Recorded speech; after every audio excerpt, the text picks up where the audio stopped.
importante ter uma linha de raciocínio. Isso aí é bom quando você escolhe ser professor também, uma coisa a levar em consideração, explanar qualquer coisa. Se vocês tiverem algo que visualmente, tanto vocês se usam para se guiar um mapa, né? Daqui você para cá, para cá, para cá, para cá.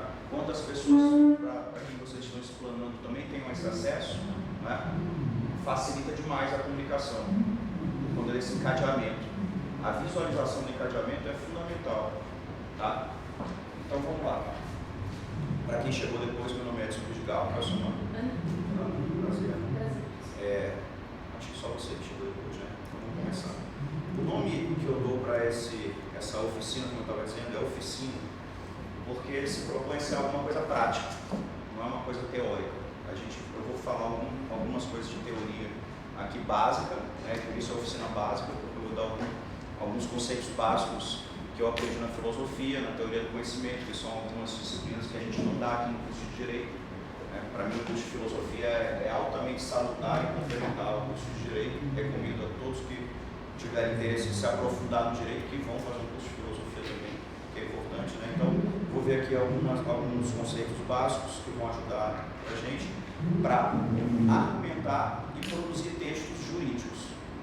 Por que é argumentar e produzir textos? Porque as duas coisas estão completamente interligadas. O que é um texto jurídico? É uma argumentação. Entenderam? Então, se você sabe argumentar, você sabe produzir textos.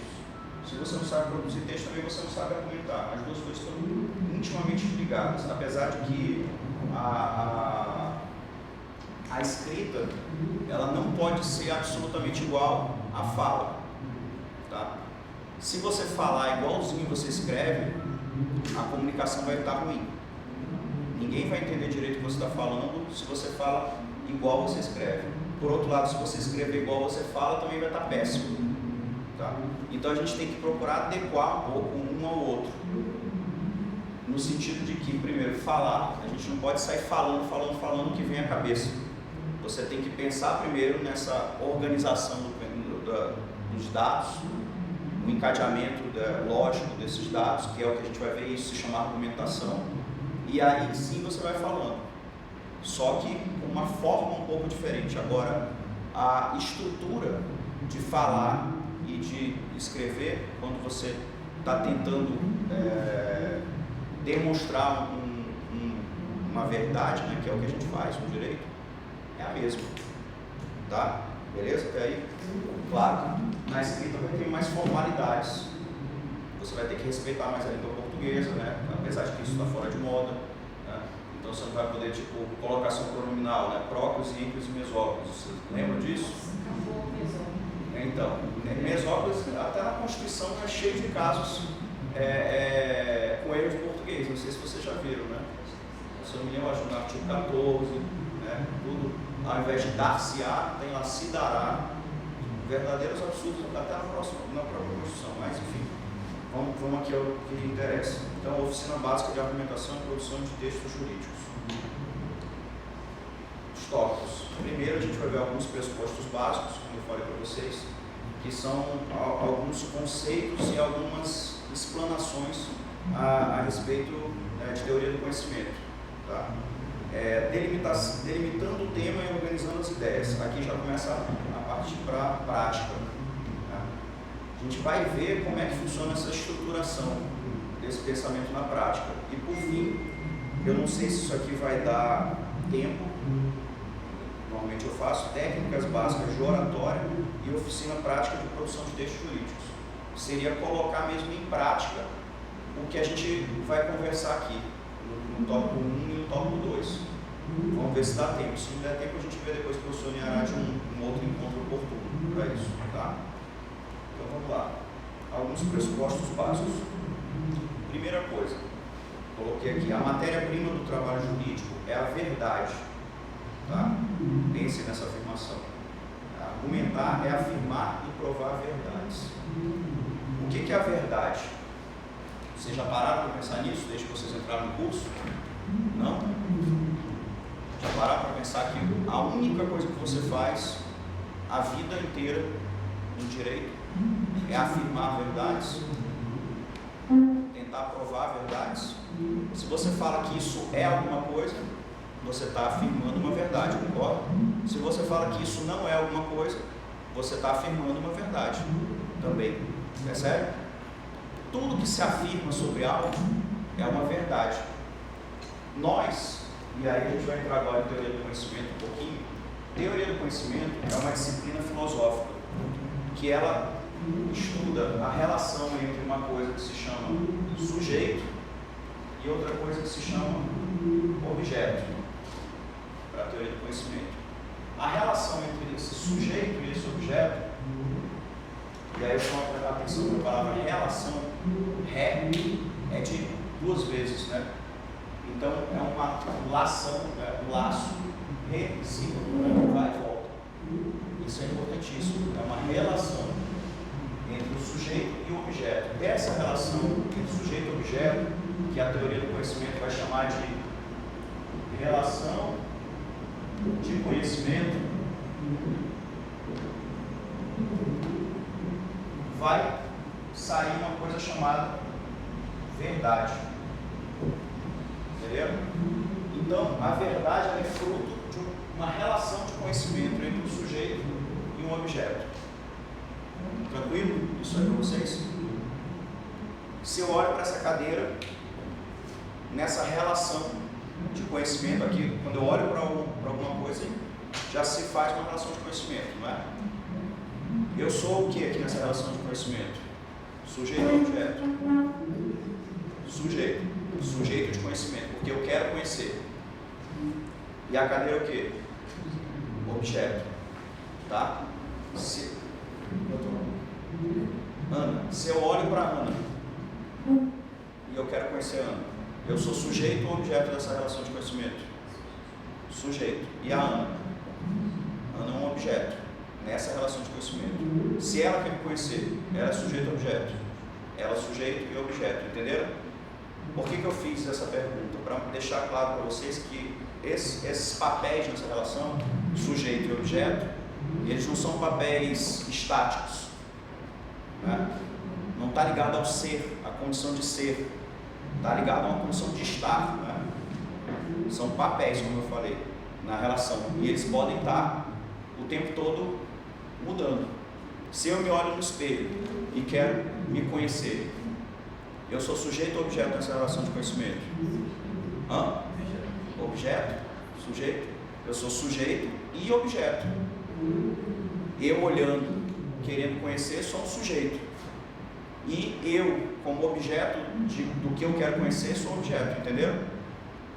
Tá? Isso é importante, porque tudo isso que eu vou falar agora, preste atenção, pensem nas loucuras que forem, perguntem e falem, tá?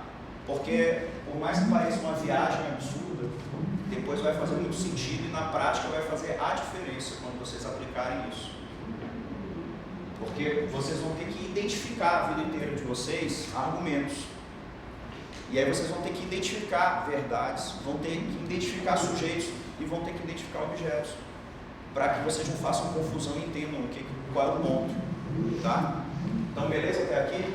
Os sujeitos da relação de conhecimento, né? O sujeito e o objeto. Desse processo, dessa relação, surge uma coisa chamada verdade, que é o quê? É o que o sujeito afirma o objeto. Tá? Tudo que eu afirmo é uma verdade. E aí não vem ao caso, eu estou chamando de verdade aqui, não dizer, isso é verdade, verdadeira, né? Não é falso. Verdade no sentido de resultado.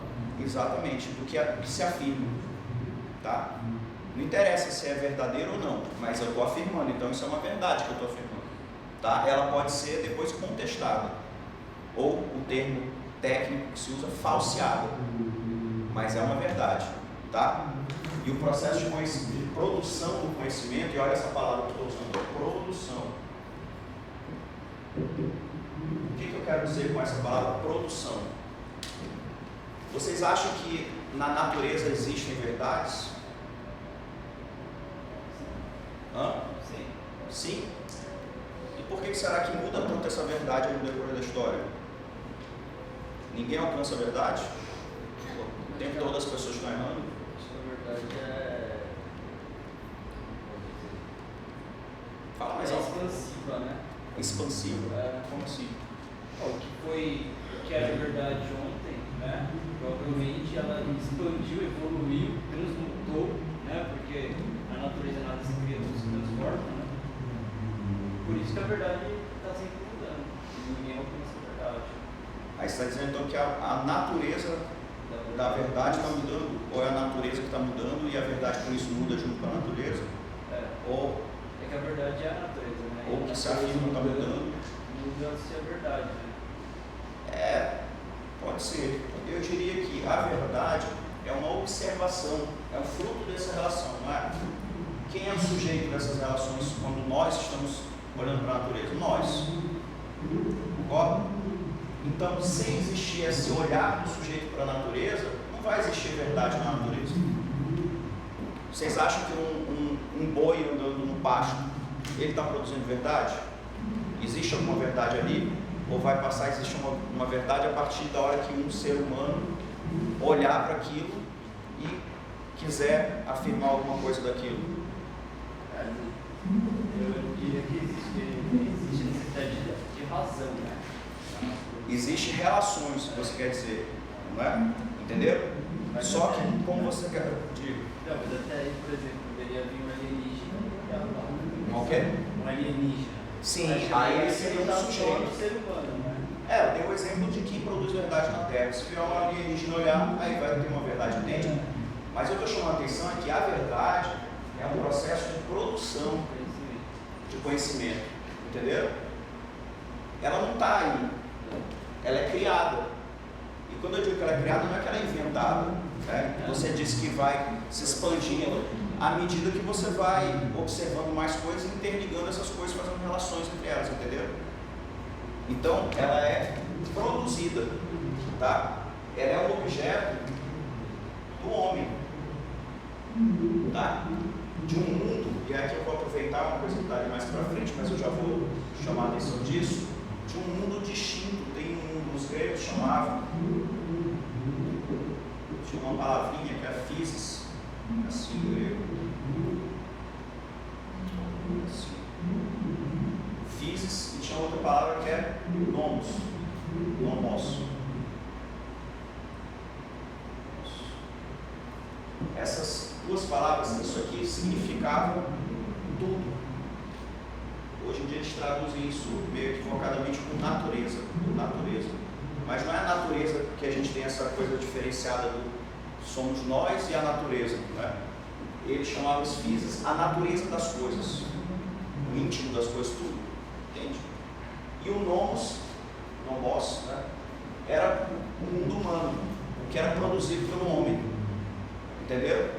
Então existiam leis físicas, né, leis da physis e leis do nomos.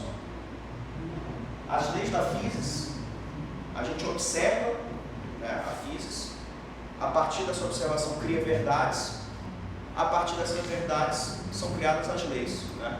Você vê a lei da gravidade, eu não sei ela matematicamente, mas eu sei que alguém pegou, observou, né, alguma coisa e criou uma verdade. Qual a verdade? Toda vez que eu soltar isso aqui, vai cair, né? Daí alguém pegou e começou a fazer cálculos matemáticos a partir de outras verdades e chegou à lei da gravidade, entenderam? Que é uma lei relacionada à physis. Por quê? Porque ela vai ser provada na physis.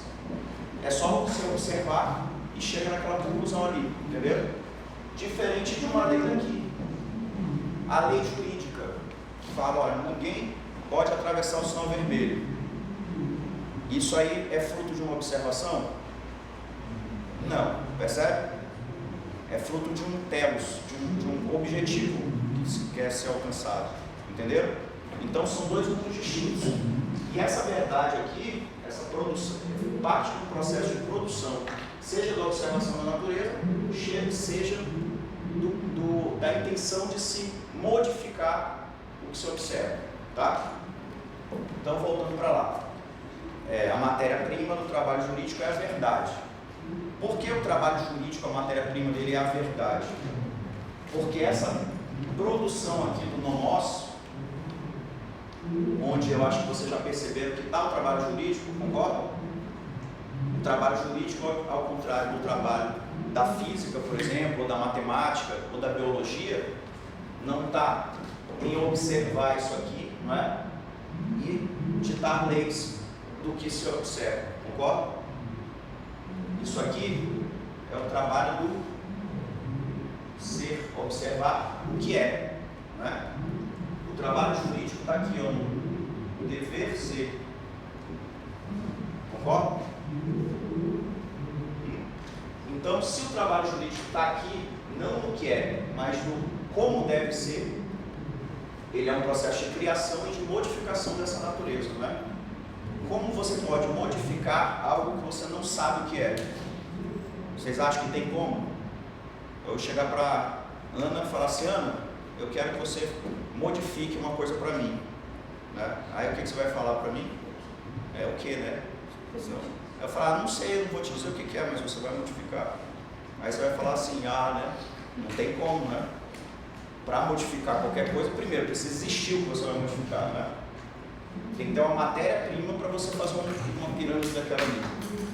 Para você moldar, você remodelar, dar forma diferente do que ela é. Entende? E o direito faz isso. Ele pega uma realidade, qual a realidade social, que é de uma determinada forma, e ele quer remodelar aquilo. Ele quer dar uma forma diferente, uma forma que vai atingir o objetivo dele. Que qual é o objetivo do direito? Eu acho que o mais pacífico, vamos dizer assim, é o que você falou? É a paz social, justamente. Eu acho que é a única coisa que não é polêmica, né? É a convivência em sociedade pacífica. Percebe? Para alcançar esse objetivo, ele vai ter que fazer uso da observação disso aqui, não vai? Vai ter que ver como é que as coisas são e tentar encontrar mecanismos para modificar, para que elas passem a ser como elas devem ser, ou como se acha que deve ser, para alcançar esse objetivo, a paz social. Entendeu? Então, a partir disso, é óbvio que o trabalho, a matéria-prima do trabalho jurídico é a verdade, concorda? A partir de verdades levantadas pela física, verdades levantadas pela biologia, pela sociologia, pela ciência política, pela psicologia, percebe? Verdades levantadas por várias outras ciências que vão ser e verdades levantadas pela ciência jurídica também, não é? Vão ser utilizadas como matéria-prima para produzir verdades. Entendeu? Então, qual é o nosso trabalho jurídico? Pegar matérias-primas, quais verdades, e a partir dessas matérias-primas, que são verdades, produzir um resultado que é outra verdade, que são outras verdades, verdades aplicáveis no mundo jurídico. Entenderam? Beleza até aí? Aí eu afirmei que argumentar é afirmar e provar verdades. Aí entrou uma palavrinha nova aqui: argumentar. O nosso trabalho jurídico sempre vai ser argumentar, que eu estou definindo ali como afirmar e provar verdades, né? Eu vou ter que estudar verdades, matéria-prima, e vou ter que criar verdades. Essas verdades que eu estou criando são afirmações. Basta eu afirmar alguma coisa aqui no direito, ou eu tenho que provar o que eu afirmo? Tem que provar. Não adianta ninguém afirmar nada em lugar nenhum do mundo. Tudo que se afirma tem que ser provado, isso não serve para nada, essa verdade, concorda? Então, o nosso trabalho jurídico é argumentar, que nada mais é que afirmar e provar verdades. E daí o nome aqui dessa oficinazinha de argumentação. O que a gente vai tentar trabalhar aqui é como construir essa argumentação, como argumentar da melhor forma, tá? Entendeu como é um argumento até? Então, aqui embaixo eu afirmei verdade, atribuir valores a um objeto, fruto da relação de conhecimento. Vamos voltar aqui e entender um pouquinho mais dessa relação de conhecimento. Para eu dizer algo de algo, eu afirmar verdade, né, que eu dizer algo de um objeto, eu preciso de uma coisa chamada valoração.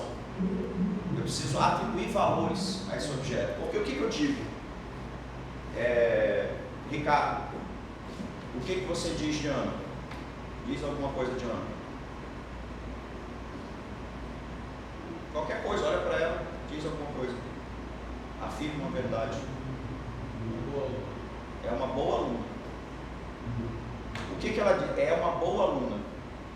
É, né? É uma condição. Um verbo, né? Então, ela é diferente de estar. Ela poderia estar uma boa aluna, não é? Você afirmou que ela é uma boa aluna. Então, é uma condição perene. Tem estabilidade, concorda? Uma. Ela não é duas, né? Ela está determinando a quantidade dela.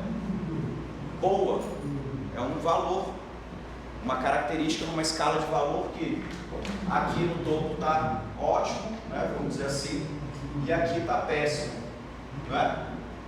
E aqui no meio tem toda uma gama de valores, não é assim? Piorzinho, né? Melhor, mais ou menos, né? Tanto faz, até que vai, boa, tá, ótimo, excelente, não é assim? Então, uma graduação de valores também está dizendo boa. Aluna, um adjetivo também que diz respeito a uma condição, né, de quem está aprendendo. Entenderam?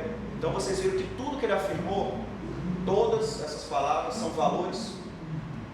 Valores em escalas de valores. Nem que seja a escala de valor mais simples, que é a binária, que é sim e não, não é? É um valor. Concorda? Existe ou não existe? Percebe que tem uma escala de valores aí? Tem o valor de existir e de não existir, né? Então, qualquer coisa que você afirma vai partir de uma escala de valores. Desde a mais simples, que é uma binária, 2, porque se for um único, não tem valor para ser atribuído, concorda? Eu não posso falar tudo e nada. É uma escala de valor, concorda? Agora, se não existe nada, tem sentido eu falar em tudo? Só se eu divido, eu polarizo, né, uma condição, aí passa a ter duas condições diferentes, aí eu tenho uma escala de valor, a diferença entre uma condição e outra. Entenderam? Se eu só tenho uma coisa igual, não tenho escala de valor, concorda? Eu não posso afirmar nada daquilo, não posso atribuir nada daquilo. Entenderam? Então, a partir da hora que existem duas condições, pelo menos, eu tenho escala de valores, e tudo que aí eu posso afirmar alguma coisa daquilo. E tudo que eu afirmo daquilo vão ser verdades a partir de valores. Então aqui, verdade, atribuir valores a um objeto, fruto da relação de conhecimento. Aí eu vou só mais dar uma informação para vocês a respeito disso. Um sujeito, aqui é a relação, e um objeto. Eu falei que a verdade ela vai partir da criação, da atribuição de valores. E eu falei que o valor, para existir, necessariamente precisa ter pelo menos uma condição de dualidade. Não é? Duas coisas, pelo menos.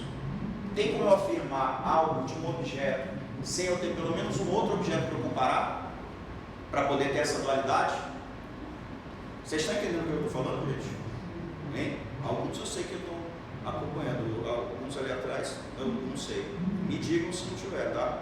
Eu vou mais devagar, preste mais atenção.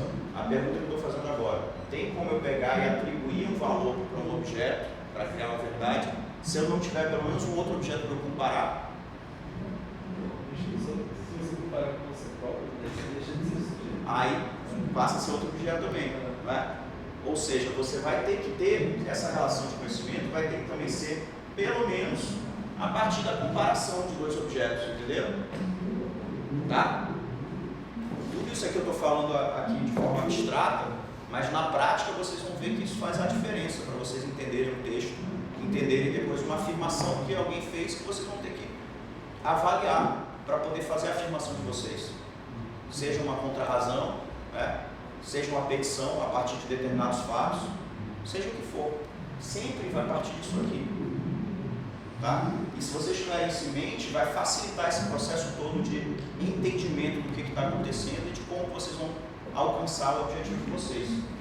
Então, o sujeito vai, para poder afirmar, você vai ter que ter pelo menos objetos distintos para você comparar e poder afirmar, criar essas escalas de valores.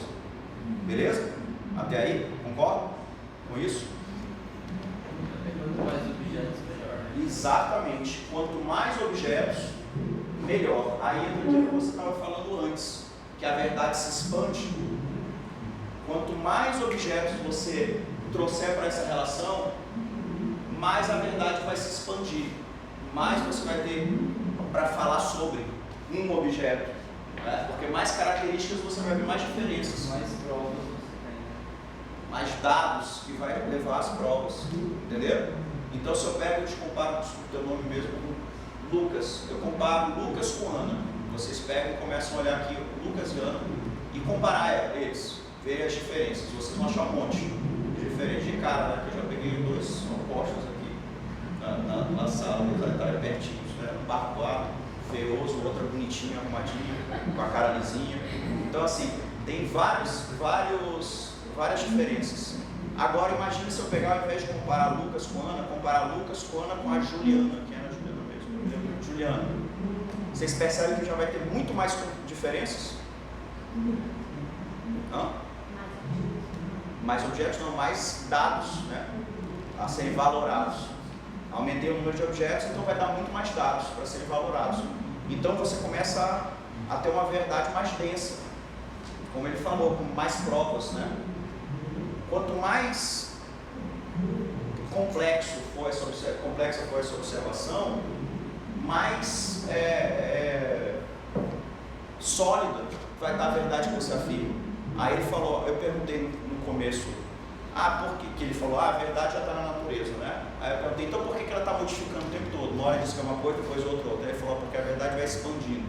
Na realidade não é a verdade que está expandindo, o conhecimento humano vem se expandindo.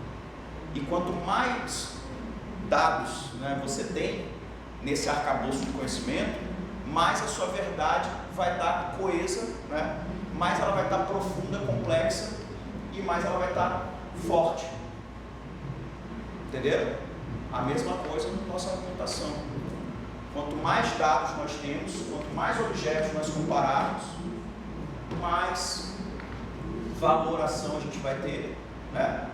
Mais verdades a gente vai ter, e a gente vai ter uma verdade muito mais expandida, né? Muito mais complexa e muito mais sólida. Entenderam? Daí eu pergunto, faz sentido vocês pegarem e irem para aula? O professor Niarati dá aula de quê, professor? De internacional. Aí faz sentido ir para a aula do professor Niarati e aí comprar só o livro do... Quem era aquele autor? Faz muito tempo que eu fui internacional. Do Rezec, Só comprar o livro do Rezec, que lá no CEUB, as margens do meu lá no mestrado dizem que ele está desatualizado. Né? Eu não sei, que eu não sou da área internacional. Eu até tive aula com ele há muito tempo atrás, mas gosto muito, acho uma cabeça fenomenal. Né? Adianta vocês só comprarem o livro do Rezec e só ler o livro do Rezec a vida inteira? Não. O senhor recomenda isso, professor? Não, né? Entende? Quanto mais livros ler, você tem pontos de vista diferentes, tem verdades diferentes, algumas conflitantes, umas que corroboram, né? E umas que falseiam. Entenderam? Então, quanto mais dados vocês tiverem, mais sólida vai estar a verdade que vocês vão ter que produzir. Entenderam? Tá? Então, vamos adiante. A gente já viu que atribuir valores a um objeto fruto da relação de conhecimento. A gente já sabe o que é a relação de conhecimento. Sujeito da relação de conhecimento. Já vimos, né? O sujeito e o objeto. Alguns problemas. Esse aqui é o ponto principal para mim. Agora a gente vai entrar. Alguns problemas da relação de conhecimento pertinentes ao presente estudo. Eu disse para vocês que teoria do conhecimento é uma disciplina filosófica, a gente aprende no curso de filosofia. Né? Para mim, a gente tinha que aprender aqui também no curso de direito. Teoria do conhecimento, lógica, tem algumas matérias filosóficas que fazem muita falta para a gente aqui. Então, essa teoria do conhecimento, essa disciplina, ela trata de diversos assuntos, diversos problemas a serem resolvidos. Nem todos vão ser interessantes para a gente aqui no direito. Então eu pensei dois problemas principais que eu acho que interessam muito para a gente aqui no direito.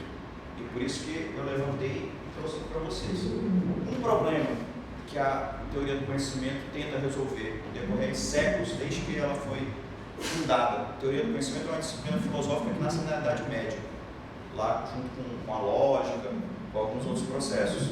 Eu coloquei aqui ceticismo e dogmatismo. Qual é esse problema? Eu perguntei, eu acho que pro Lucas, né? A gente pode alcançar a verdade, não foi? Uma pergunta assim que eu fiz, né? Isso é um problema da teoria do conhecimento. Será que nós, seres humanos, conseguimos mesmo alcançar a verdade do objeto? Alcançar o objeto? Ou será que a gente só está falando besteira e não tem nada a ver o que a gente fala com o que é o objeto? Entendeu o problema? Vocês acham que isso é um problema? Sim, eu acho que a verdade absoluta, né? Tratando de dualidades, a absoluta é inalcançável.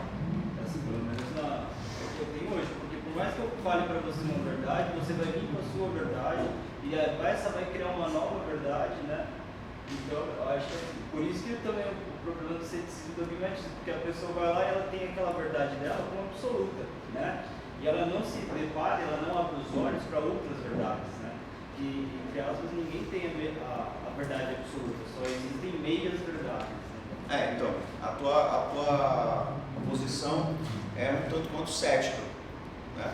O que é ceticismo e dogmatismo? Eu perguntei para vocês, é um problema? É um problema saber se você alcança a verdade ou não, né? Porque você vai acreditar em uma coisa que você não sabe nem se aquilo é verdade ou não é, né? Então você tem que saber se você confia na verdade ou não, né?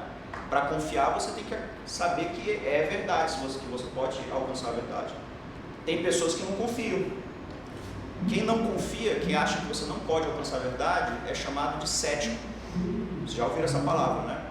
Então cético, não acredita, né?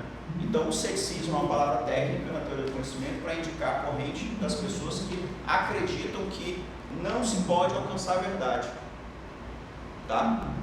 O sujeito não alcança o objeto. E já é uma crítica que se faz até ao ceticismo no decorrer de séculos, porque diz, a própria afirmação de que você não pode alcançar a verdade já é uma afirmação, entendeu? Então, se você já está afirmando algo, como é que você diz que você não pode afirmar nada, né? Que você não alcança a verdade, você está falando, né? Está dando uma verdade. Isso é a maior crítica que tem ao ceticismo. E aí tem a outra corrente que são os dogmatistas, né? Dogma, vocês já ouviram falar, né? Direito, né? Falar, isso é muito dogmático. Quando diz que alguma coisa é muito dogmática, quer dizer que é um conhecimento que a pessoa empurra para você e você tem que aceitar. De qualquer jeito, está fechado, não explica direito, não é? Assim? Ou seja, você acredita, está ligada a acreditar. Então, os dogmáticos acreditam que você pode alcançar a verdade, tá? Isso é uma questão importante para a gente aqui no direito. A verdade ela pode ser alcançada ou não. Já vamos deixar isso aqui no canto e já vocês vão entender por que eu estou levantando essa questão. Vamos para a próxima questão. O conhecimento é subjetivo ou objetivo? Isso aqui é a origem do conhecimento, outra questão que a teoria do conhecimento trata. Viram que o conhecimento, que é a verdade, não é fruto de uma relação de conhecimento entre um sujeito que quer conhecer e um objeto que o sujeito quer conhecer. É assim? Aí eu pergunto, esse conhecimento nessa relação, ele vem, a origem dele é do sujeito ou a origem dele está no objeto? De onde vocês acham que vem esse conhecimento? Essa é a questão, entenderam? Vocês veem relevância nessa questão? Qual?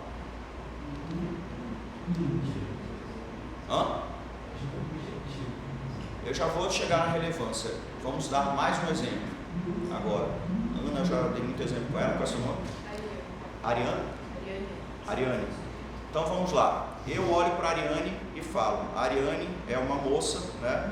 Ela deve ter 1,70m, 1,60m e pouco, né? Tem os cabelos claros, é estudante de direito, né? É simpática, né? Ela é séria, mas ela faz um sorrisinho de canto de boca de vez em quando. Então significa que ela é simpática, mas é tímida, né? Então, o que mais? Ela é uma pessoa muito calma, centrada, contida. Você percebe pela reação dela. A gente está falando, todo mundo está olhando para ela e ela está ali com as mãos enfiadas entre as pernas, toda encolhidinha, porque ela está contida, né? Ela podia estar mexendo a perna, nervosa e tal, mas ela sabe se conter. Eu falei isso da Ariane. Agora eu posso pegar e perguntar, Ariane, me fala alguma coisa de você. Qualquer coisa, fala algumas coisas. Eu quero te conhecer. Mas o que? De qualidade? Não sei, o que você quiser. Sou legal. É legal, simpática. O que mais? Mais umas 3 coisas. Eu falei umas 10. Ah, sério. Fala só mais umas 2 coisas. É legal, é simpática. Você é estudiosa? É estudiosa? Qual é a principal característica que você acha que você é mais marcante? Sou verdadeira. Verdadeira, então. Ela me disse, a Ariane me disse que é verdadeira, é legal, é simpática, o que mais? E estudiosa. Eu disse aquele monte de coisa que eu nem me lembro mais, porque eu falo demais, né? Vocês já perceberam, né? E aí, eu pergunto para vocês, o conhecimento veio do objeto? A Ariane é um objeto, né? Vocês sabem, né? Essa relação. Ou veio do sujeito?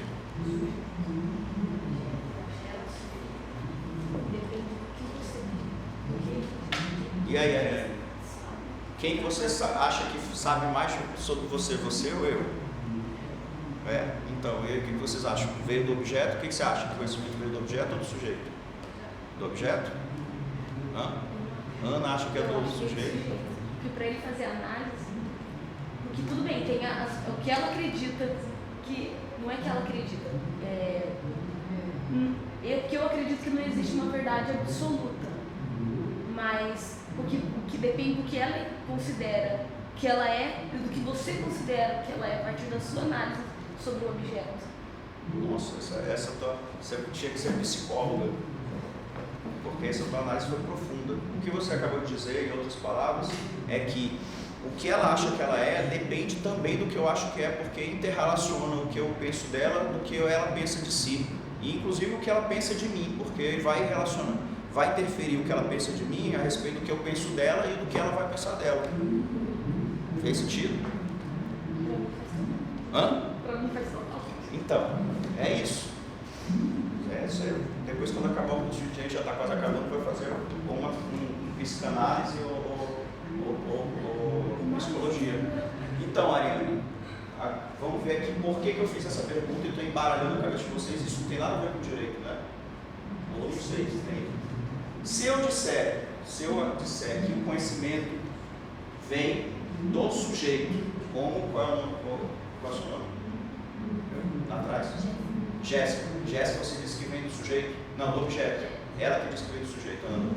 Então, se como Jéssica eu achar que o conhecimento vem do sujeito, aqui eu tenho uma relação de conhecimento, sujeito, objeto, tá? Se eu tiver 4 sujeitos olhando para esse conhecimento, para esse objeto, o conhecimento vem do sujeito, como Ana está dizendo. Eu posso afirmar que o conhecimento sobre esse objeto vai ser o mesmo para esses 4 sujeitos? Se eu disser que o conhecimento vem do sujeito? Não, né? Posso? Não.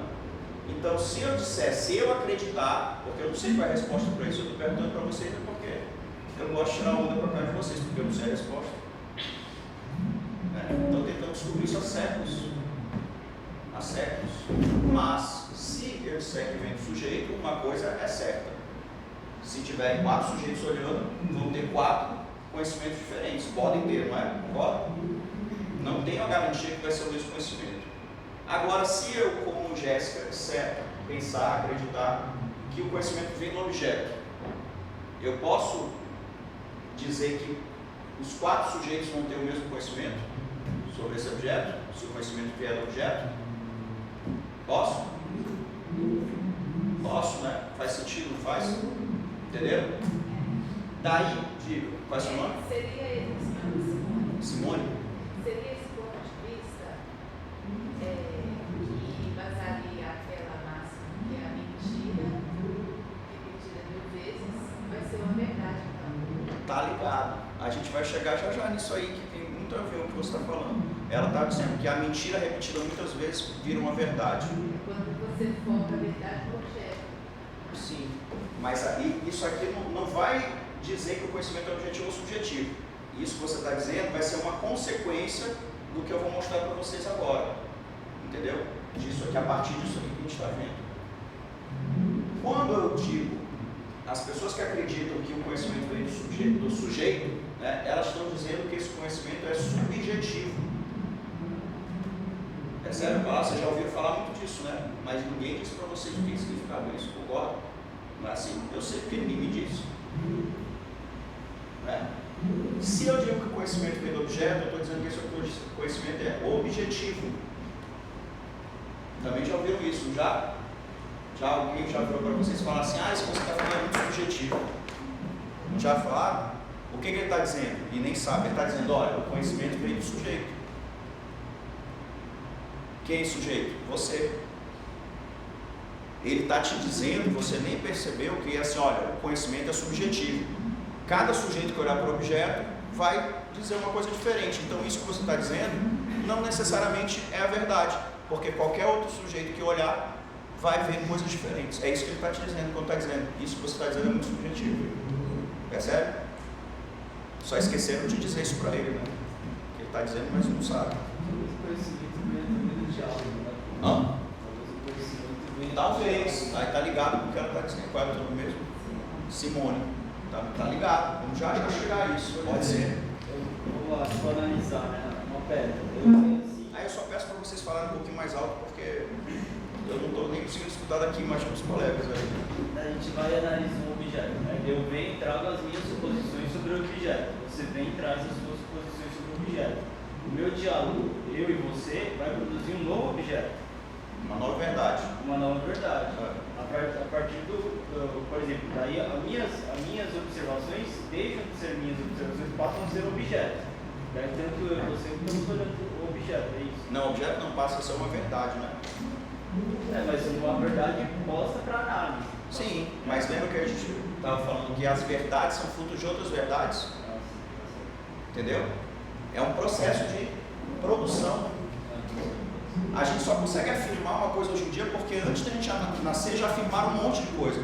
E a gente vai juntando. Isso aí chama uma coisa cultura. Também tem uma disciplina que é a filosofia da cultura. O que é cultura? Essa palavra significa? Cultura vem de culto, cultivo.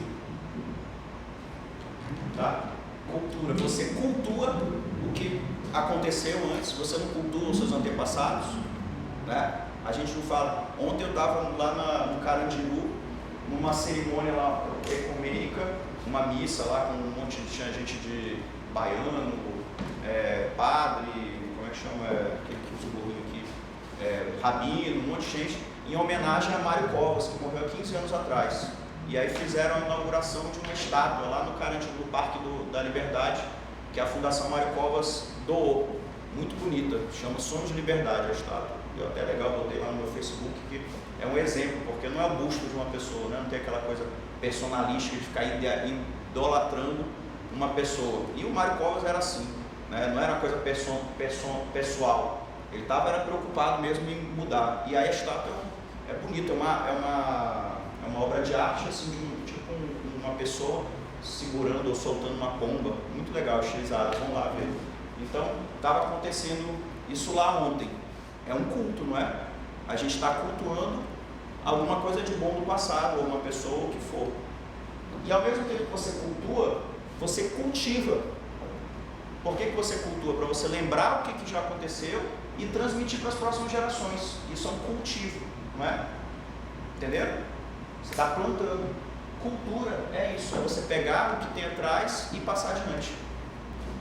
Se não existisse a cultura, a gente não estava aqui falando nada. A gente não tinha como afirmar verdade nenhuma. Porque tudo que eu estou falando aqui, desde que eu nasci, eu aprendi de coisas que estão afirmando durante milênios. Vai somando conhecimento, entendeu? Então, voltando para cá. Isso tem a ver com o que o Lucas e a Simone estão dizendo, né? Que faz parte desse processo cultural, né? E coletivo.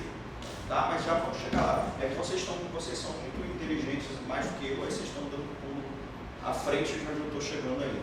Aí vai estragar aqui minha aula. Vai ter graça, porque eu não vou pegar vocês desprevenidos. O que acontece aqui? Tá? Voltando para cá. Se a verdade vem do sujeito, é subjetivo. Se vem do objeto, objetivo. Tá? Aí eu vou perguntar para vocês. A verdade jurídica, tá? O que eu tenho como verdade jurídica? O que eu afirmo dentro do mundo jurídico, né, do direito? Ela vem do sujeito ou vem do objeto? Ela é uma verdade objetiva ou é uma verdade subjetiva? Essa é a grande questão. Vocês já pararam para se perguntar isso? A coisa mais importante do curso, essa é a pergunta mais importante da vida como jurista de vocês. A verdade é objetiva ou é subjetiva? Hã? Objetiva? Será? Se for objetiva, o que for verdade ela é, não interessa quem olhar para o objeto. É a mesma. Será que é assim? Ah, é uma mescla? Aí você já está querendo, como chama? Já está querendo trapacear. E aí, se é subjetivo? Alguém aqui acha que é subjetivo? Eu acho que é subjetivo. Se for subjetiva, o que qualquer um falar é a verdade. No direito, todos os outros vão ter que aceitar porque é verdade. Não, é subjetivo. É subjetivo. Então, o que você fala é verdade, o que eu falo é verdade, o que ela fala é verdade, tudo é verdade no direito, é assim. Não, mas no direito, cada situação traz uma verdade. Será? A mesma situação, se todo mundo olhar para ela, vai ser a mesma verdade? A situação é o objeto. Você está falando que a verdade é objetiva. Percebe? Hã? Percebe? O teu nome é Jéssica. Isso aí que aconteceu agora é o exemplo que eu posso dar do que eu estou dizendo para vocês. Que tudo isso aqui, se vocês levarem a sério, todo o raciocínio que vocês tiverem analisando dessa forma vai ficar mais claro, entendeu? Você não percebeu o que você falou, né? Agora, se você for analisar aqui, aí você chega. Rapidinho você percebe. Entenderam? Como a gente tem pouco tempo, eu vou deixar vocês pensando em casa e tal, eu vou responder, eu dar a minha resposta para essa questão. A verdade jurídica, para mim, não é nem subjetiva, nem objetiva. Ela é uma coisa que eu chamo, eu ainda não vi nenhum livro escrito isso, mas eu chamo, e por isso que eu estou falando que a minha resposta não necessariamente é de vocês vão se matar para resolver isso depois. E vai depender da resposta de vocês, como vocês vão agir como juristas. E se vocês vão alcançar os objetivos de vocês ou não. A minha resposta é que a verdade é intersubjetiva. O que é esse intersubjetivo que eu chamo? Aí vai entrar lá o que a Simone estava dizendo, que eu nunca estava dizendo. Ó, aqui, ó, intersubjetivo entre sujeitos. Entendeu? Lucas vai olhar para cá, vai dizer uma coisa, Ana vai olhar, vai dizer outra, Jéssica vai olhar, vai dizer outra, Simone vai olhar, vai dizer outra, Ariane vai olhar, vai dizer outra, não é assim? E cada um desses vai ter que tentar convencer os demais da sua verdade, não é assim que funciona no direito? Eu não estou tentando convencer vocês aqui da minha verdade, argumentando, não é? E aí chega o ponto que eu falei desde o começo do dia, que a única coisa que a gente faz na vida é argumentar, e é o que a gente precisa saber melhor no direito, é argumentar, porque do argumento vai depender a verdade, da capacidade que todos aqui tiverem de convencer os demais, é que vai surgir a verdade jurídica. Vocês vão chegar no tribunal e vão ter lá 11 ministros, vocês vão ter que convencer esses 11 da verdade que vocês estão defendendo, não vão? Entenderam? Então, a verdade vai ser o processo. O ministro vai dar um voto, olha, eu acho que é isso aqui, não sei o que, tal, o outro vai dar outro, né? E essa inter-relação entre os sujeitos, olhando para o objeto, né, vai sair a verdade jurídica. O que tem no livro do Rezec, o que tem no livro de quem é o outro autor? Hoje bem atual, Mazzoli. Mazzoli? Ah, Mazzoli eu me lembro do nome, mas eu... Da super atual, bem clássico, Celso de Albuquerque. Celso de Albuquerque, eu tinha esse livro. Então, os três lá, cada um fala uma coisa diferente em alguns assuntos, e em alguns assuntos eles falam a mesma coisa, não é? Por que isso? Porque de um processo histórico, não é? De um dizer uma coisa, outro dizer outra, o ministro diz uma coisa, o juiz diz outra, o advogado diz outra, o doutrinador diz outra, o professor diz outra, vai havendo um filtro, né? Uma interação desses sujeitos, até que chega uma verdade que, em um determinado momento, tem mais sujeitos que concordam com aquela verdade. Percebe? No outro momento aquilo muda, não muda? Uma hora o Supremo diz que A é A, outra hora o Supremo diz que A é B, né? Tem dito muito, né, professor Nearati? Que A é B. Eles leem lá o artigo 5º, inciso 57, aí lá está escrito que ninguém será condenado antes do trânsito e julgado, aí eles conseguem ler trânsito e julgado como o segundo grau de jurisdição. Ou seja, o que eles estão fazendo? Eles estão dizendo que A, eles estão contrariando a lógica aristotélica. Isso aqui é a lógica do terceiro excluído. Isso é isso que eles estão passando por cima, né? Porque assim, uma coisa ou pode ser ou não ser. Esse é o princípio do terceiro excluído. Ele não pode ser uma terceira coisa, concordam? Ou é ou não é. Né? Eles estão passando por cima disso, porque eles estão dizendo que aquilo ali não, nem é e nem não é outra coisa. Então, o Supremo não pode fazer isso? Ele também pode dizer que A é A. Vai mudando. As coisas, infelizmente, por um lado vai mudando e, infelizmente, por outro também vai mudando, né? Porque é um processo de aprimoramento cultural. E aí entra a cultura jurídica também. E a verdade jurídica está nesse processo. Perceberam? E por que eu estou chamando a atenção aqui para vocês? E aí eu volto àquela questão do ceticismo e dogmatismo. Será que nós podemos acreditar na verdade jurídica, sermos dogmáticos, ou será que nós temos que ser céticos, não acreditar na verdade jurídica? Penso eu, já vou responder logo também por conta do pouco tempo. Um misto dos dois. Aí eu vou falar de uma coisa que o Descartes criou, e que não foi ele que chamou disso, mas chamaram depois, de ceticismo metodológico. O que é o ceticismo metodológico? O Descartes, na introdução, na realidade, falam de um livro, você já ouviu falar de Discurso do Método? Porque assim, na academia jurídica, obras filosóficas são igual aqueles ping-pong de programa tipo da Angélica e tal, né? Revista Capricho, né? Aquelas coisas que você fala assim, cor, aí, azul, né? Assim, amor, Leonardo DiCaprio, não é assim? Então, aí, filosofia no curso de Direito é meio assim, né? Fala assim, Descartes, como é que é? Discurso do Método, não é não? Aí, assim, Locke, segundo tratado sobre, essa pouco sabe até, sobre o governo civil. Kant, crítica da razão pura, né? Mas ninguém leu nada, ninguém leu uma parte de nada. E aí você abre o livro, o nego está falando alguma coisa de que ele nunca nem leu. Ele leu num outro livro alguém falando, que também leu no outro livro que outra pessoa falou, aí vai aquele telefone sem fio, que chega no final tá um monte de besteira, né, escrito. Então, infelizmente é assim, mas Descartes, discurso método. No discurso método, Descartes ele fala assim, olha, como que eu vou acreditar na verdade? Ele fala, eu não posso sair acreditando, ser dogmático, de cara numa verdade. Eu tenho que partir de um pressuposto de que eu não acredito em nada, para tentar achar um dado, né, uma verdade que eu possa de fato acreditar. E a partir dessa verdade, essa verdade vai me dar segurança para eu poder achar uma outra verdade que encaixe nela, né? E assim eu vou criando um encadeamento lógico de verdades que eu possa confiar até eu chegar naquela verdade onde eu quero chegar, entenderam? Então, por que é ceticismo metodológico? Ele usa o ceticismo como um método para alcançar uma verdade segura. É o que eu adoto na minha vida e eu acho que um jurista tem que adotar. Todo mundo, exatamente. Não é chegar e acreditar de cara. Hoje em dia está muito isso. Principalmente eu estava falando antes de eu chegar aqui, professor, mal da prova da OAB, que eu sou o contrário. Eu digo que isso aí leva os cursos de direito a adestrar os alunos e não ensinar direito, porque quase uma obrigação. Se um curso jurídico não consegue passar as pessoas na prova da OAB, né? Despenca, né? Não é? Então, para passar na prova da OAB, você tem que ter uma criação jurídica ou você tem que saber o que os ministros estão dizendo? Como os concursos de juiz, é a mesma coisa, né?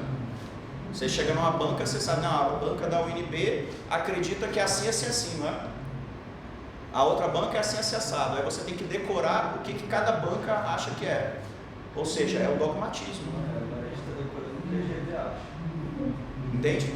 Então, isso é um problema para o direito no Brasil. E aí chega no ponto que o que os ministros do Supremo dizem, todo mundo abaixa a cabeça e diz amém. Né? Como se fosse um direito. Conjugando, se permite, conjugando informação pouca.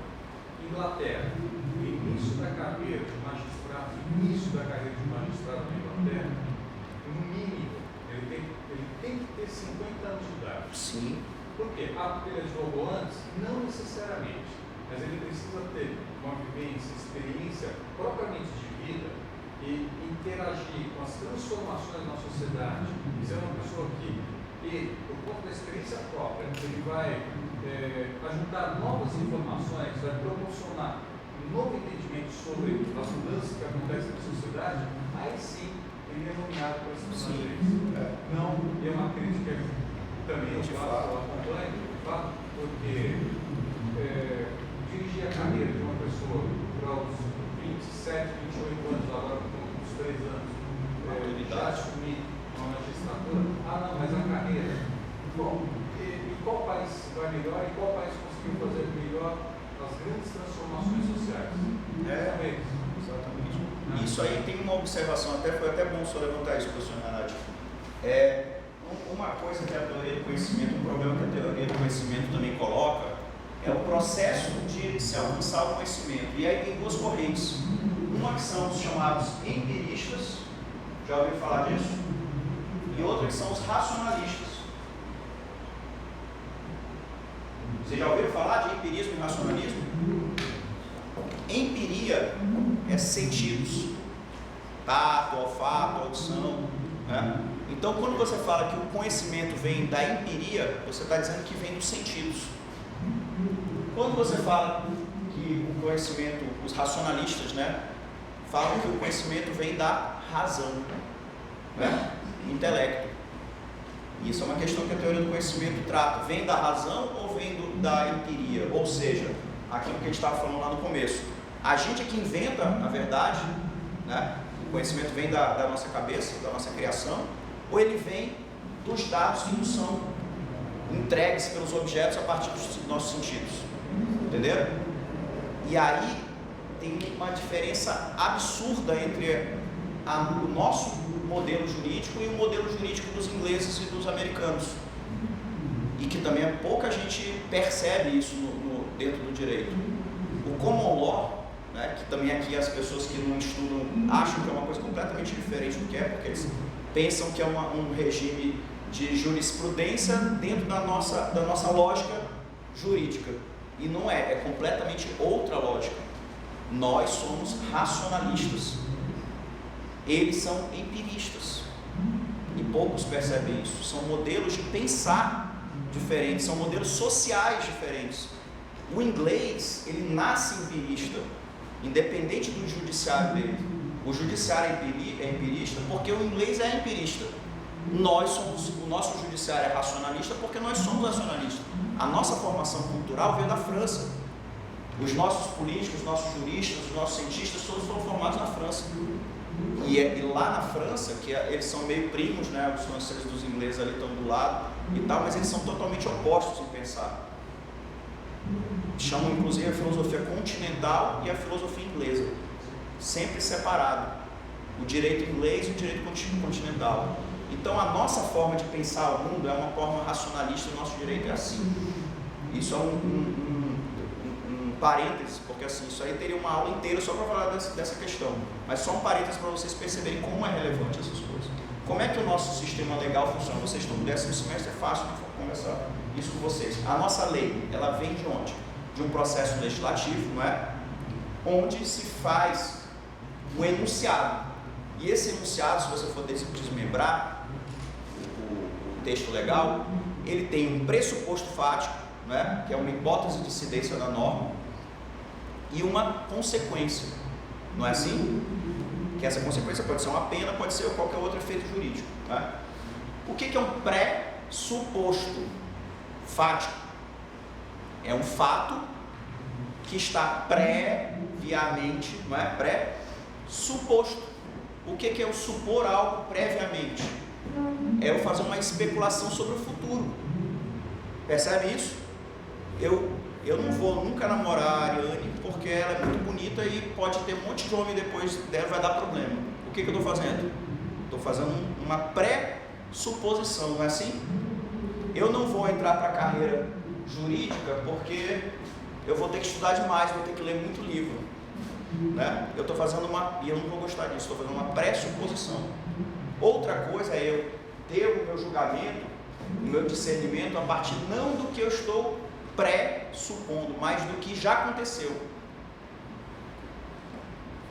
Se o conhecimento, eu tomo minhas decisões baseadas no que chega aos meus sentidos, por acaso chega aos meus sentidos alguma coisa que não aconteceu? Que vai acontecer? Chega? Não é?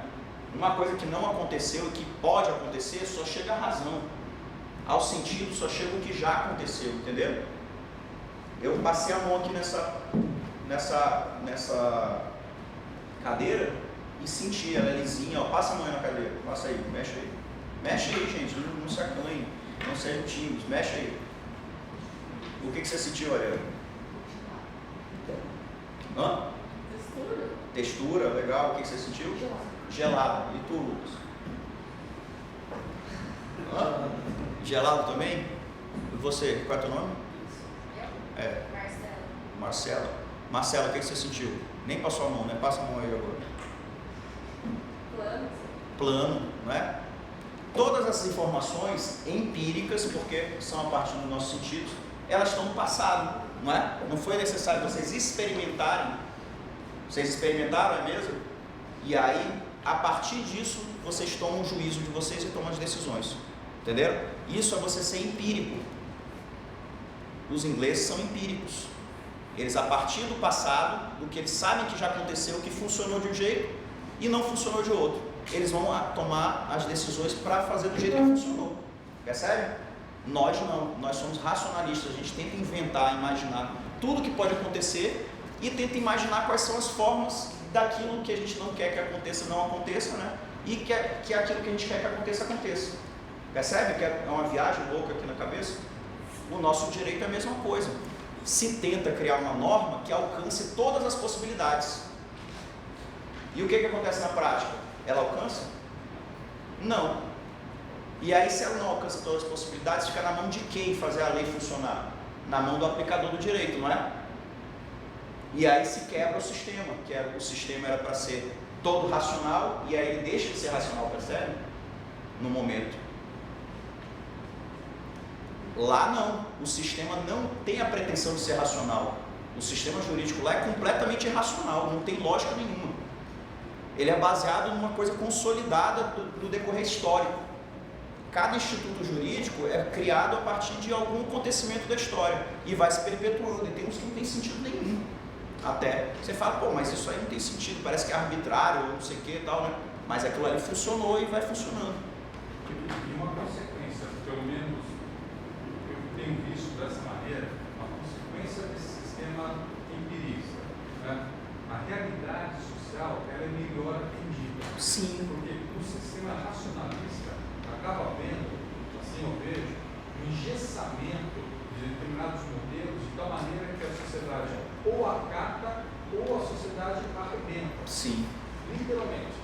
De engessamento e também metaforicamente, por quê? Quando a gente coloca um gesso em casa, se não tiver medido muito bem, racha. E mudou a temperatura, ele racha. Racha.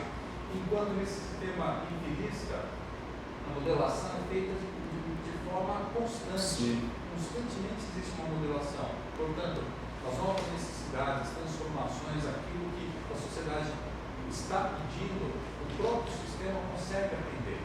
E se torna, a meu ver, muito mais democrático do que o sistema unicamente nacionalista. E a referência francesa é exatamente isso. O francês é racional. Da Revolução Francesa que você vê isso que está falando aí também. O inglês ele é empírico, empirista, e o norte-americano é empirista, mas ele é bem mais pragmático. Qual é o problema? Vamos resolver o problema, mas e as consequências? Não, ele é mais imediatista, né? O chinês, então, que se fala, o chinês está com problema, qual o problema? O problema é esse indivíduo, não tem problema, eu mato esse indivíduo, acabou o problema. O chinês é mais pragmático ainda. Então, acrescentando o que o senhor está falando, professor, essa questão do gesso, né, do nosso sistema racional, que ou fica engessado ou quebra e é menos democrático, por quê? Porque ele é racional, ele não depende da razão, ele depende da argumentação muito mais do que no outro sistema, da argumentação racional. Então ele está sujeito a arbitrariedades, entende? Ele está mais vinculado ao poder de dizer, porque aqui no nosso país, quem é que tem poder de dizer? É quem diz, entenderam? Então 11 indivíduos do nosso país têm muito mais poder de dizer, né, do que todos os outros, sei lá se tem milhões de juristas no nosso país ou centenas de milhares, entenderam? Isso que o professor está dizendo. Então acaba ficando menos democrático, porque no judiciário inglês, por mais de que eles tenham mais poder, os juízes, só que o poder deles não é desvinculado da realidade, é como o professor Niarati estava dizendo. Se eles quiserem inventar alguma coisa que é desvinculada da realidade, do que sempre aconteceu, da cultura, dos hábitos, né, dos costumes, né, ninguém vai aceitar, entendeu? Essa que é a questão. Então, assim, voltando... O nosso sistema, eu não vejo ele assim, totalmente racionalista. Eu acho que muitos dos juízes aqui também passam por cima da lei, aplicando mais. Não, mas a questão não é se eles estão tomando decisões racionais ou não. A questão é que ele é fundado na razão. Entendeu? O critério de onde vai sair a verdade não é do passado, é do futuro. É de ideias, entendeu? Essa que é a questão. Agora, se está sendo racionalista a atuação, é outra questão. E a minha crítica é justamente essa, que não, acaba não sendo. Entende? Por quê? Por conta do subjetivismo. Se a verdade fosse subjetiva, o sistema racional era perfeito. Mas não é. Depende de quê? De relações entre os sujeitos, não é? Relações entre os sujeitos. Existe a possibilidade de haver uma relação entre sujeitos que não existe uma relação de poder entre eles? Não existe. A ciência política vai trabalhar isso, as relações de poder. E você vai ver que não tem como, entendeu? Pode ter poderes iguais, mas vai ter relação de poder. Entende? Essa questão, o direito, ele nunca vai ser desvinculado nem da filosofia, que é de onde vem toda a sua argumentação, a gente já chega nisso, e nem da política. Vocês percebem isso? E a função do direito é tentar justamente coibir esses excessos políticos, quando eu falo de política de poder, né? Porque o que se quer no direito é... O que a ciência política faz? Ela investiga as relações de poder na sociedade, não é? Entendeu? O direito ele vai tomar partido disso e vai ver, olha, não é assim que tem que ser. Na sociedade você sabe que tem gente poderosa e tem gente fraca, né? Isso é como é, na realidade. O direito quer que seja assim? Não, o direito quer que todos sejam iguais, não é? Então ele vai pegar como é e vai modificar para como deve ser, entendeu? O nosso direito de uma forma racional, o direito dele de uma forma empírica, entendeu? Então, voltando para cá, porque o nosso raciocínio, a nossa argumentação, ela parte desse pressuposto que ela é racionalista. A gente já vai chegar nesse ponto. Tá, beleza até aí? Alguém tem alguma dúvida, algum comentário? Tudo tranquilo? Então, vamos lá. O conhecimento jurídico é objetivo ou subjetivo? Isso aqui a gente já viu, né? Vocês chegaram a alguma conclusão? Eu não. Tipos de discurso. Agora que a gente já está chegando finalmente onde vocês querem. Por que eu coloquei tipos de discurso? Porque o que a gente fala tentando convencer alguém é um discurso. Todo dia tem alguém discursando aí na televisão, né? Um político querendo convencer a gente disso ou daquilo, não é assim? Hoje em dia no Facebook o que mais tem é discursos. Aí a gente já vai avaliar que tipo que é o discurso do Facebook. Então tem vários tipos de discurso. A gente analisando friamente, tecnicamente, para poder a gente se defender de alguns tipos de discurso, a gente conseguir quebrar alguns tipos de discurso e a gente conseguir ter o discurso adequado para cada situação, para poder convencer. Isso aqui é interesse para todo mundo aqui, mesmo quem não gosta de direito. Porque algumas coisas que a partir desse momento eu vou falar são técnicas extremamente perigosas, úteis, aí elas começam a prestar atenção, né? E que não podem ser usadas por mal. Por que você está olhando com essa cara preocupada quando eu falei isso? Você olhou, eu falei, não podem ser usadas por mal. Ela me olhou assim, cara. Existem tipos de discurso. Esses tipos, eles são definidos pela sua prova. Lembra que eu falei que não adianta você afirmar uma verdade, você tem que afirmar e provar, não é? Tem várias formas de tentar provar essa verdade. Cada forma de tentar provar essa verdade distinta vai ser um tipo de discurso distinto. O primeiro desses tipos de discurso que eu coloquei ali é um mito. E essa palavra mito, hoje em dia, muito no Brasil e também em outros países, ela é deturpada. Aí coloca assim, comer milho da prisão de ventre, mito ou verdade? Não é assim que coloca? Como se mito fosse mentira ou falsidade. E não tem nada a ver. A pessoa não tem noção do que é mito. Mito é um tipo de discurso que se utiliza de entidades sobrenaturais, né? Deuses, personagens, entes sobrenaturais para explicar uma realidade. Isso é um mito. Existem vários mitos na história da humanidade, mitos que até hoje todos nós utilizamos e funcionam. A questão da verdade, para que a gente diz verdade, se a gente busca verdade? Não é para aplicar? Não é para tomar decisões? Não é? Você busca verdades para julgar cada situação e saber qual é a melhor decisão que você vai tomar para o seu bem, não é assim? Ou para o bem da coletividade, para o bem de quem você ama, não é assim? Então a verdade, ela é aplicável. Se um discurso mitológico vai te dar uma verdade que vai funcionar, por que ela é falsidade? Percebe? Chega numa civilização que não é como a nossa, camponeses que plantam, né? Enfim, tem aquela vida lá rural, antiga e tal, lá no norte, e aí dá uma trovejada, e aí fala, o que é isso? A criancinha lá fala, o que é isso, papai, né? Aí fala, não, meu filho, isso aí é Thor, o deus do trovão, né?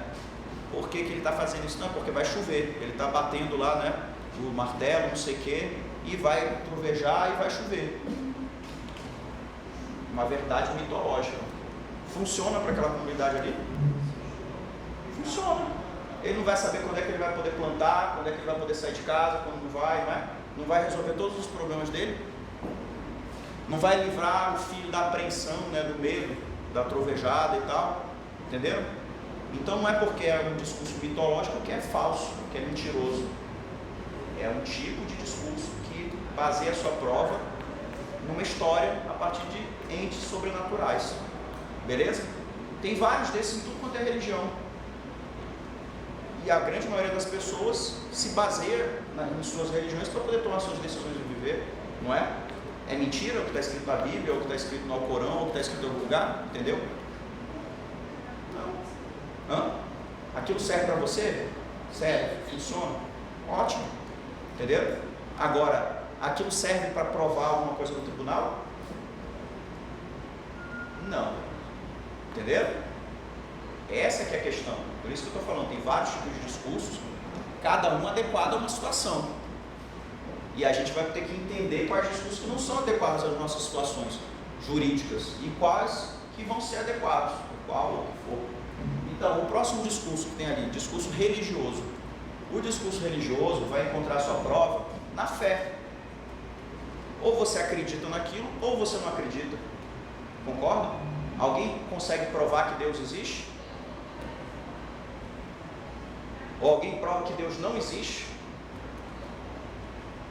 Entenderam? Qual é a prova? É a fé. Ou você acredita naquilo, ou você não acredita. Tá? Beleza? Próximo discurso, científico. Como é que é a prova do discurso científico? Alguém que sabe? Sabe, Lucas? Você que é o cientista da classe. Até parece o Arquimedes, né? Com essa barba, assim, coisa aí e tal. Hã? Um método. Qual método? O método científico. Como é que funciona o método científico? Tu tá querendo me enrolar, já percebi. Hã? A experiência. Que tipo de experiência? Mas como que é essa observação?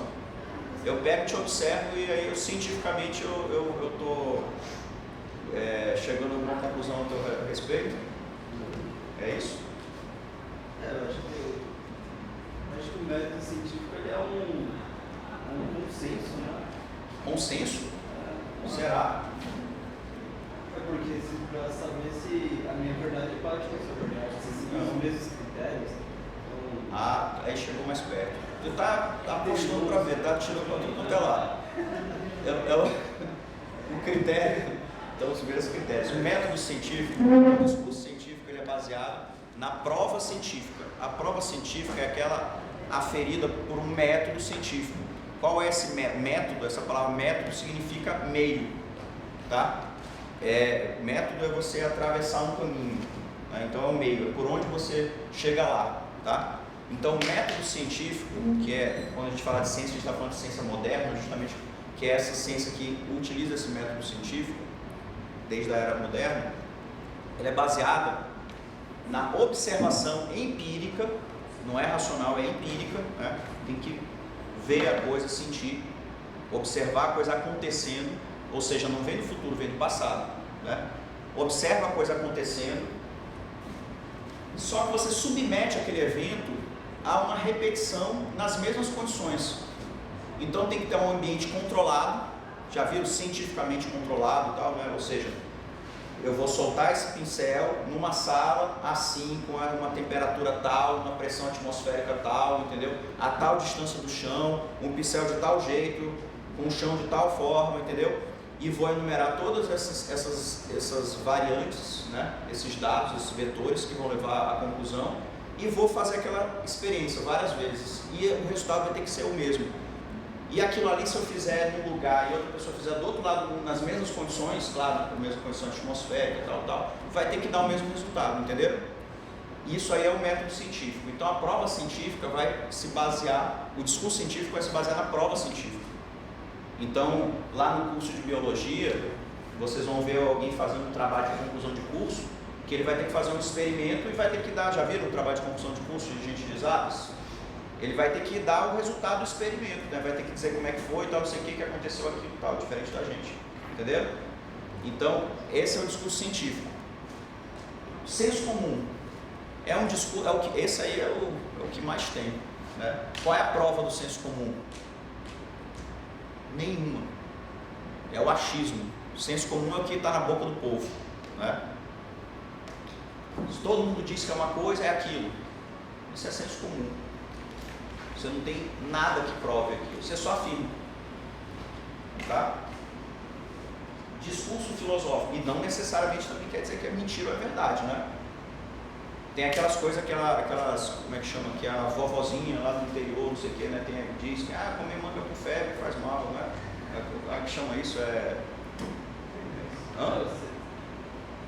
Senso comum é cultura também. Então, tem muita coisa na cultura, tem umas crendices, né? Agora tem umas que de fato funcionam e tem outras que não, né? Aquele remedinho caseiro, todo mundo sabe que, né, que ajuda, não sei o que, entendeu? Então a questão não é se volta a dizer se é verdade ou não é, a questão é que não tem prova. Se você for comprovar, vamos dizer, se tomar chá de camomila acalma, meu filho, né? A priori é um senso comum. Aí se você quer provar, você vai ter que fazer uma experimentação científica, aí vai dar uma prova científica, aí vai deixar de ser senso comum e passar a ser um discurso científico, entendeu? Aquele baseado na prova científica. Agora, se não está baseado, ainda é senso comum, beleza? Independe, digo. Você se importaria a gente fazer uma paradinha? Não, claro que não. Agora, a gente está acostumado, aí depois a gente retoma. Beleza. Né? Agora são 20 para 10, quase 15 para 10. A gente pode combinar, pessoal, 10 e 10 horas, assim, tudo bem? Só vou fazer a primeira chamada de vocês agora e depois pensa a segunda chamada também. Tudo bem? Tranquilo? Desculpa. Não, tranquilo.